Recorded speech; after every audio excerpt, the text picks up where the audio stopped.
Donc rebonjour et donc bienvenue dans cette deuxième partie sur les dosages pH métriques. Donc on en était arrivé au principe de la détermination de l'équivalence par la méthode des tangentes. Et donc vous aviez à essayer sur plusieurs courbes de déterminer le pH et l'équivalence. Donc on en revient sur cette courbe dosage acide fort, base forte. Donc on repère un des arrondis de cette courbe, on va tracer une tangente. Donc, par exemple ici. On va tracer maintenant la parallèle à cette tangente qui passe par l'autre arrondi. Deuxième étape. Troisième étape, on trace une perpendiculaire à ces deux droites. Alors, juste entre parenthèses, si j'ai un conseil à vous donner, c'est d'éviter de tracer cette perpendiculaire au niveau de la zone de forte augmentation, donc la zone de l'équivalence, pour éviter de confondre les intersections entre cette droite-là et la droite après que vous allez devoir tracer. Donc là, j'ai tracé ma perpendiculaire, je repère le milieu, et maintenant je trace une parallèle aux tangentes qui passe par ce milieu. L'intersection entre ma droite et la courbe de pH au niveau de la forte augmentation me donne l'équivalence. Donc ici, donc on a un volume à l'équivalence qui doit être de 20 ou 1,2, quelque chose comme ça. Et ici, a priori, quelque chose aussi qui doit se rapprocher de 7. 6,95, quasiment 7. Normalement, voilà, si j'avais bien fait les choses, on aurait dû trouver 7. Et normalement, vous devez trouver 7 aussi et 20. Pour les autres courbes, bon, je vais reprendre le cours normal, du déroulement de votre polycopier, et on arrivera après à leur correction. Donc, après acide fort, base forte, ben, je fais l'inverse. Je vais essayer de déterminer la concentration ou le nombre de moles d'une base forte que je vais doser par un acide fort. Donc, une base forte, sa définition, ben, c'est la même chose qu'un acide fort, mais à l'envers. C'est une base qui réagit entièrement sur l'eau. Si on regarde la courbe, on a quelque chose comme ça. Alors, ça ressemble beaucoup à la courbe précédente. Je vais aussi retrouver trois zones. La différence, c'est que la première zone, eh ben, le pH diminue au lieu d'augmenter. Il diminue aussi de manière rectiligne, hein, quasiment linéaire. Hein. Là, je les ai reliés, j'ai relié les points comme j'ai pu hein, sur l'ordinateur, mais c'est quasiment linéaire. Première zone. Deuxième zone, ben, la forte diminution, ce qu'on appelle, ben, maintenant qu'on le sait, la zone d'équivalence. Hein. Et troisième zone, ben, à nouveau, j'ai une faible diminution, quasiment linéaire. Donc j'ai plus ou moins la courbe inverse de tout à l'heure, enfin de la première partie. Et en ça, on peut comme ça différencier, ben, est-ce qu'on a dosé un acide fort, est-ce qu'on a dosé un acide faible. Maintenant, on va essayer de déterminer le pH à l'équivalence, enfin le pH et le volume à l'équivalence de cette courbe. Alors, dans ma courbe précédente, j'avais relié les points, ici ils ne sont pas reliés. Si je veux tracer les tangentes pour appliquer ma méthode, il faut que je relie les points. Si j'ai pas d'arrondi, je ne peux pas tracer de tangente. Donc, première étape, il va falloir relier les points du mieux possible. Donc, d'où l'importance d'avoir un maximum de points quand on va faire l'expérience, pour avoir ici les meilleurs arrondis. Donc ici, bon, ben, on choisit le meilleur arrondi. Hein. Je suis pas sûr qu'il y en ait un de mieux que l'autre. Admettons, je prends celui du haut. Donc je trace ma tangente, du mieux que je peux, hein, c'est graphique. Ensuite, on va tracer la parallèle à cette tangente qui passe par le deuxième arrondi. Ensuite, une perpendiculaire à ces deux tangentes. On repère le milieu. Et je trace une parallèle aux tangentes qui passe par ce milieu. Et donc, l'équivalence, ici, bon, j'ai un peu décalé ici, je pense. Donc, on a quelque chose qui est légèrement inférieur à 16. Je me rends compte que mon point, enfin ma droite ici est un peu décalée, donc on doit avoir quelque chose de 15, 15,8, 15,9, avec un pH à l'équivalence de 7. Et donc normalement, si vous avez fait les choses correctement, vous êtes à peu près comme moi. C'est une méthode graphique, donc on a droit à quelques imprécisions. En général, le volume à l'équivalence, même si on fait mal les tangentes, on trouve à peu près la même chose. Ce qui va jouer après, c'est le pH. En fonction de vos tangentes, le pH ne sera pas le même pour tout le monde. Je continue. Ensuite, dosage d'un acide faible. Alors je ne vais pas préciser, mais ce sera forcément par une base forte. On n'a pas le choix. Il faut forcément qu'il y ait un fort dans les deux. Donc je rappelle, un acide faible, lui, c'est un acide qui va réagir partiellement avec l'eau. Et du coup, au niveau de la courbe de dosage, on va voir une grande différence par rapport aux deux autres. C'est que pour moi, il y a il y a plus de 3 zones, mais il y a 4 zones. Au début, ici, je vais avoir une sorte de petite vague. Donc, je ne vais pas préciser ici, mais a priori, j'ai quelque chose qui descend.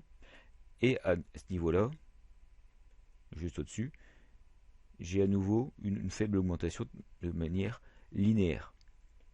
Vous allez me dire, c'est pas évident. Alors pour repérer ici cette petite virgule, ce petit décrochage, en fait, ce qu'on va faire, c'est qu'on va placer sa règle au niveau de ces points-là, et on va suivre l'évolution des points par rapport au début. Et on va voir, si je suis ici l'évolution des points, je me rends compte que les points qui sont devant sont en total décrochage par rapport à ceux qui suivent. C'est comme ça qu'en TP, vous allez pouvoir savoir si vous avez affaire à un acide fort, un acide faible. Acide fort, les points vont être parfaitement alignés. Vous mettez votre règle, ça fait une droite avec les points. Ici, si je mets ma règle, à partir d'ici, j'ai un décrochage, les points sont plus alignés. Donc je vais avoir 4 zones et a priori un acide faible. Ensuite, si je continue, j'ai une forte augmentation, toujours la zone d'équivalence, et puis après, encore à nouveau une faible augmentation du pH, quasi linéaire, et ici c'est même quasiment horizontal. Pour la détermination de l'équivalence, pareil, je commence par relier mes points, histoire d'avoir des arrondis bien visibles, et après les tangentes. Donc une tangente ici, qui n'est pas terrible, vu que normalement une tangente est censée ne pas couper la courbe aux alentours et passer que par un point. Vous me pardonnerez. Ici, elle est un peu mieux, même si j'ai tracé la parallèle. Ensuite, la perpendiculaire à mes deux parallèles. Je repère le milieu. Je trace une parallèle. L'équivalence sera au niveau de l'intersection. Je repère l'intersection, donc on a un pH à l'équivalence de 8,5, un volume à l'équivalence autour des 10. Voilà. Même avec des imprécisions, on doit tous être à ce niveau-là. Et pareil, rassurez-vous, en devoir, j'autoriserai une petite marge d'erreur par rapport à cette tangente. Alors, une petite remarque par rapport à cette courbe, c'est qu'on va définir un point particulier qui est la demi-équivalence. Donc, ça se détermine encore sur le graphique. Ce à quoi il faut faire attention, le piège à con, la demi-équivalence, c'est le volume à l'équivalence qui est divisé par 2, pas le pH. A priori, on a une chance sur 2, mais c'est que le volume qui est divisé par 2. Je divise le volume par 2, je regarde à quel niveau j'en suis au niveau de la courbe, et à la demi-équivalence, le pH que je vais mesurer sera égal au pK du couple. Donc je rappelle, le pK du couple, c'est ce qui va permettre de classer la force des couples, entre des acides faibles et des acides moins faibles. Donc si je reprends ici ma courbe, volume à l'équivalence, je dis 10. Donc volume à la demi-équivalence, 5. Si je regarde le pH à cette demi-équivalence, donc on est un petit peu en dessous de 5, on va dire 4,9. Et donc sur la courbe étudiée, comme le pH à la demi-équivalence vaut 4,9, le pK du couple que je dose est de 4,9. Alors c'est intéressant pour trouver le pKa, Et ça peut être aussi intéressant pour déterminer, si on a un doute, quel type d'acide on va doser. Par exemple ici, vous avez plusieurs couples avec leur pKa. Donc si j'avais un doute sur le couple que je vais doser, je regarde le pKa théorique qu'on me donne, 3,7, 4,8, 4,2. Moi j'ai trouvé de manière expérimentale 4,9. C'est clair que le couple que j'ai dosé, c'est l'acide éthanoïque, l'ion éthanoate. Donc ça peut servir dans les deux cas, déterminer le type d'ion ou plus spécifiquement, on sait quand même normalement ce qu'on doit doser, ça va nous permettre plutôt de trouver le pKa. Pour la demi-équation du couple, ça va vous permettre de faire un rappel. Demi-équation, c'est la perte ou le gain d'ion H+, dans l'espèce. Donc ici, acide éthanoïque, lui il va perdre, donc je rappelle, l'acide éthanoïque, acide carboxylique, COOH, groupe caractéristique, comme c'est un éthane de carbone.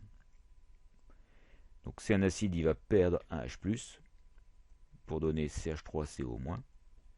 Comment je sais que c'est ce H là qui perd et pas celui-ci? Ça c'est le H du groupe acide carboxylique. Donc si le groupe acide carboxylique il n'est pas acide, moi j'ai rien compris à la vie. Donc c'est forcément le H du groupe acide carboxylique qui va partir, donner H+. Bon, voilà. Petit rappel sur les demi-équations de couple. Si je continue, dernier type de dosage, base faible, le dernier, acide fort, là je ne l'ai pas oublié. Donc la base faible, comme l'acide, réagit partiellement sur l'eau, de la même manière. Et là, contrairement à tout à l'heure, je vous laisse deviner un petit peu à quoi ça va ressembler.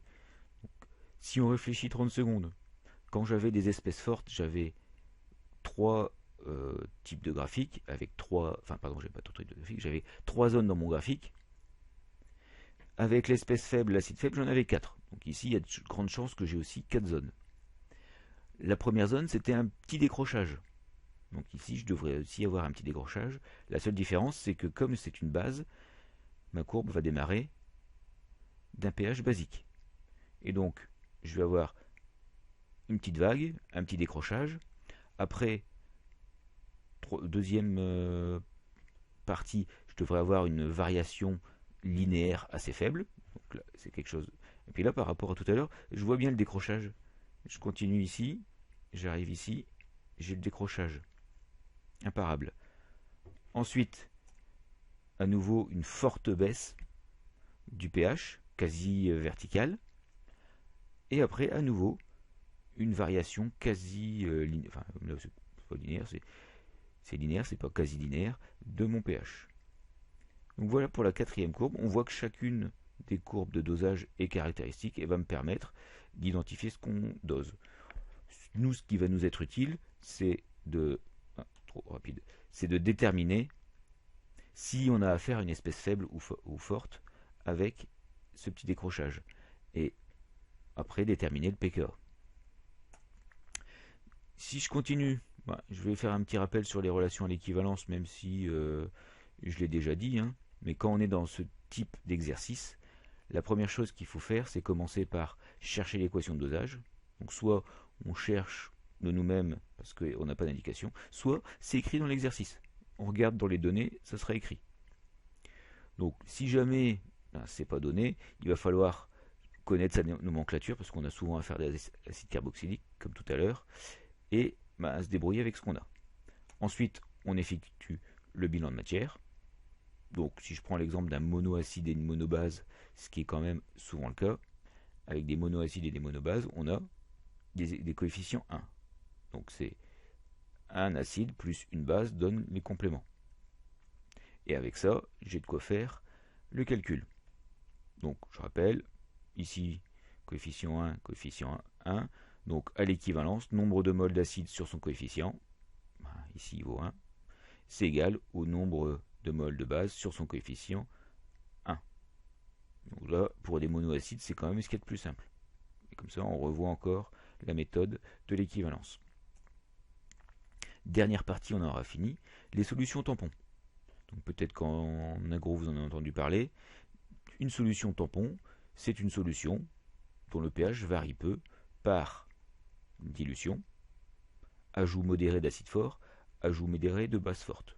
Je devrais dire aussi dilution modérée, hein, parce qu'évidemment, si on rajoute la blinde de quelque chose au milieu, au bout d'un moment, ça risque de varier.